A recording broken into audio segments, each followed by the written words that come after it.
कि अपनी पत्नी की रक्षा नहीं कर पाया। इससे ज्यादा शर्मनाक बात इस देश के लिए और कुछ नहीं हो सकता। इसलिए मैं आप लोगों से कहना चाहता हूं, विपक्ष का विरोध करते करते प्रधानमंत्री जी इंडिया का विरोध करने पर आ गए और इंडिया की तुलना एक आतंकवादी संगठन से कर दिए। ऐसा पहली बार नहीं हुआ है। इनके पूर्वजों ने आरएसएस वालों ने अपने मुख्यालय पर 52 साल तक तिरंगा झंडा नहीं फहराया है। और 1940 में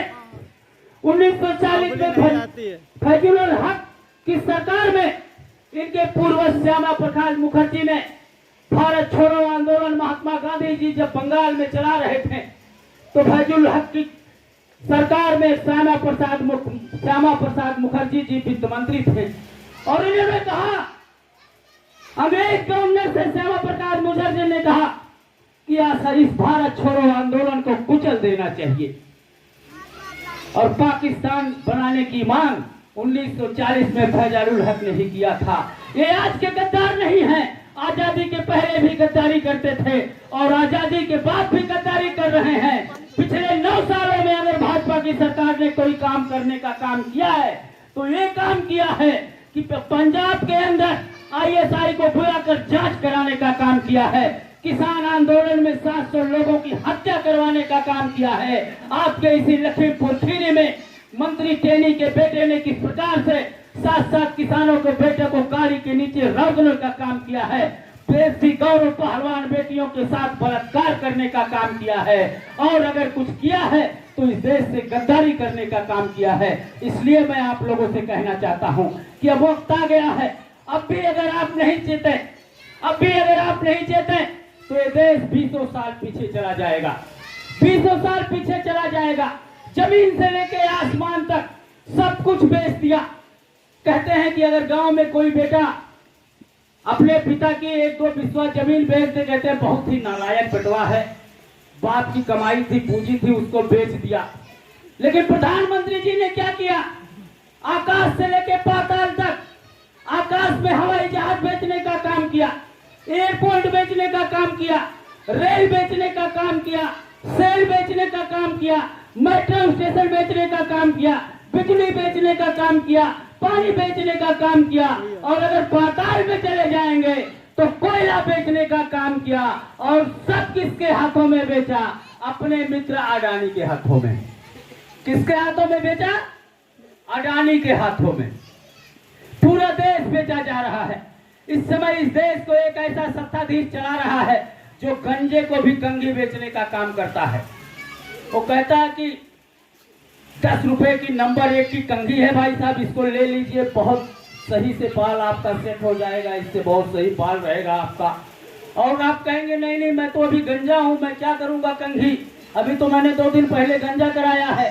तो प्रधानमंत्री जी कहेंगे वो यही तो आपको पता नहीं, इसको आप लेके अलमारी में रख लीजिए, 3 महीने बाद जब बाल आप झालेंगे तो इससे बहुत शानदार बाल झड़ाएगा और 3 महीने बाद जब आप बाल झालेंगे तो पता चले कंधा टूट जाएगा एक ही बार में, तो आप प्रधानमंत्री को खोजने पे भी नहीं पाएंगे। इसलिए इस तानाशाह से सबको सतर्क रहने की जरूरत है। अभी मैं गया था बनारस, वहां एक पत्रकार ने हमसे पूछा, कि आप लोग गांव-गांव जा रहे हैं, आम आदमी पार्टी का तो अभी उत्तर प्रदेश में कुछ है भी नहीं, अभी बहुत समय लगेगा, आप लोग इतनी मेहनत, आप इतना मेहनत क्यों कर रहे हैं, क्यों इतना दौड़ भाग रहे हैं। हमने उस पत्रकार से कहा ये वो आम आदमी पार्टी है जो 10 सालों के अंदर 3 बार दिल्ली में सरकार बनाती है, ये वो आम आदमी पार्टी है जो पंजाब के अंदर सरकार बनाती है, ये वो आम आदमी पार्टी है जहां कहते थे पंजाब गुजरात के अंदर किसी का पत्ता नहीं हिलता है, उस गुजरात के अंदर घुसकर 40 लाख वोट और 5 विधायक जीतने का काम करती है। ये वो आम आदमी पार्टी है जिसने गुजरात में 2 विधायक जिताने का काम करती है, गोवा में 2 विधायक जीतने का काम करती है। ये वो आम आदमी पार्टी है जो उत्तर प्रदेश में 85 से ज्यादा जिला पंचायत सदस्य जीतने का काम करती है। ये वो आम आदमी पार्टी है जो 200 से ज्यादा प्रधान और बीडीसी जिताने का काम करती है। और ये वो आम आदमी पार्टी है जो आपके नगर पालिका के चुनाव में 11 चेयरमैन और 100 से ज्यादा पार्षद जिताने का काम करती है। और मैं उस आम आदमी पार्टी का सिपाही हूं।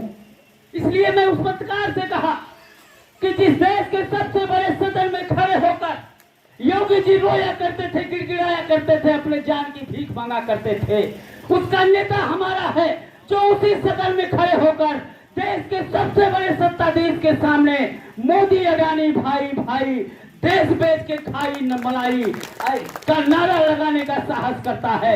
ऐसे नेता के म्यान से निकले हुए तलवार हैं। इसलिए हम कहना चाहते हैं वक्त ज्यादा नहीं है। अगर और समय आप लोगों ने लगा दिया तो ये आपकी जमीनें भी बेचने का काम करेंगे। आप लोग जरा सोचिए, अगर एक किसान आंदोलन ना हुआ होता तो एक एक धुर आपका ठेके पे चला गया होगा, ठेके पे। और जिस प्रकार से आप लोग अभी बटैया पे अपनी जमीन देते हैं तो कोई बड़ा ठेकेदार आता, आपकी जमीन को खरीद लेता, उसका टेंडर ले लेता, 10 सालों तक आपको महीने में साल भर में जो देना होता देता, और अगर ना भी देता तो आप उसका कुछ कर नहीं पाते। लेकिन इस किसान आंदोलन के बदौलत आपकी जमीनें बिक गई। उस किसान आंदोलन में 700 लोगों ने अपनी शहादत दी, उनको मैं नमन करता हूं। और जब किसान आंदोलन से गए तो प्रधानमंत्री जी आके क्या रो रहे थे, मेरी तपस्या में कोई कमी रह गई। आप लोग याद रखिएगा, ज्यादा दिन नहीं है, उसी सदन के अंदर जहां संजय सिंह बैठे हुए हैं धरने पर, उसी में आना पड़ेगा नरेंद्र मोदी जी को। कल अभी मैं दिल्ली गया था, हमने कहा भैया वो आने वाला नहीं है। बोले जब तक वो आएगा नहीं तब तक मैं हटूंगा नहीं। हमने भी कहा कि भारतीय जनता पार्टी के किसी भी सांसद में वो दम नहीं है कि संजय सिंह को वहां से हिला दे। इसलिए मोदी जी अपने पैरों की मेहंदी छुड़ाकर सदन में आके मणिपुर में जवाब दीजिए। एक ऐसा तानाशाह जो पूरा मणिपुर चल रहा है और आप एक शब्द बोल रहे